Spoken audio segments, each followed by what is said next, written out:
প্রিয় সংগ্রামী সহপাঠীগণ, আপনারা সবাই অবগত আছেন যে বিগত 5 দিন ধরে আমরা আমাদের ন্যায্য দাবি দাওয়া নিয়ে আন্দোলন চালিয়ে যাচ্ছি।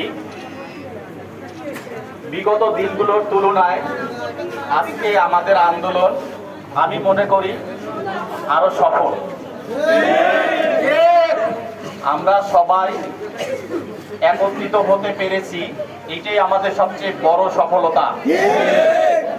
এর পূর্বে আরবির বিরুদ্ধে আরবির শোষণ নীতি নিয়ে আমরা বিগত অনেক বছরগুলোতে আন্দোলন করেছি, কিন্তু এবারের মতো এত সুসংগঠিতভাবে আমরা আন্দোলন করতে পারি নাই।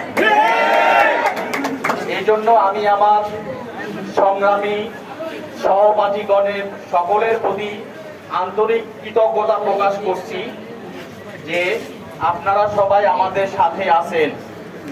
আমাদের আন্দোলন ন্যায্য আন্দোলন, আমাদের দাবি ন্যায্য দাবি। আমরা এটাই আরবি সহ জননেত্রী শেখ হাসিনা, দেশ নেত্রী, দেশরত্ন, আমাদের সবার প্রিয় নেত্রী মাননীয় শেখ হাসিনা এবং মাননীয় বিদ্যুৎ প্রতিমন্ত্রী মহোদয় সকল মহলে আমরা আমাদের এই বার্তাই পৌঁছে দিতে চাচ্ছি যে আরবি এবং আমাদের মধ্যে যে বৈষম্যগুলো রয়েছে আপনারা এইগুলো নিয়ে একটু বসেন।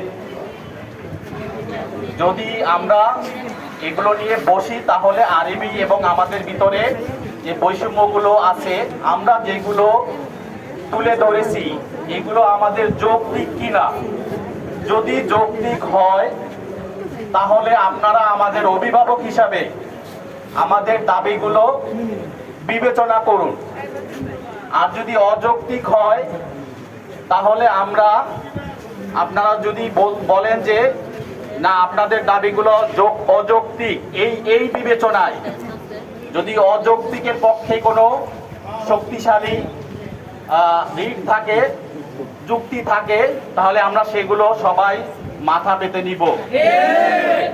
কিন্তু আমি বলতে চাই যে বাংলাদেশের কোনো সংস্থা, কোনো প্রতিষ্ঠানে একাধিক সার্ভিস কোড নেই।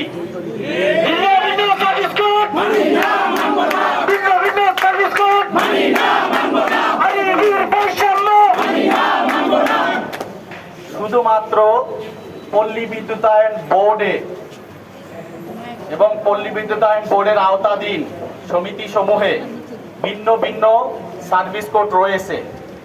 আমরা একই প্রতিষ্ঠানে চাকরি করি, আমাদের নিয়োগদাতা একজন। বাংলাদেশ পল্লী বিদ্যুতায়ন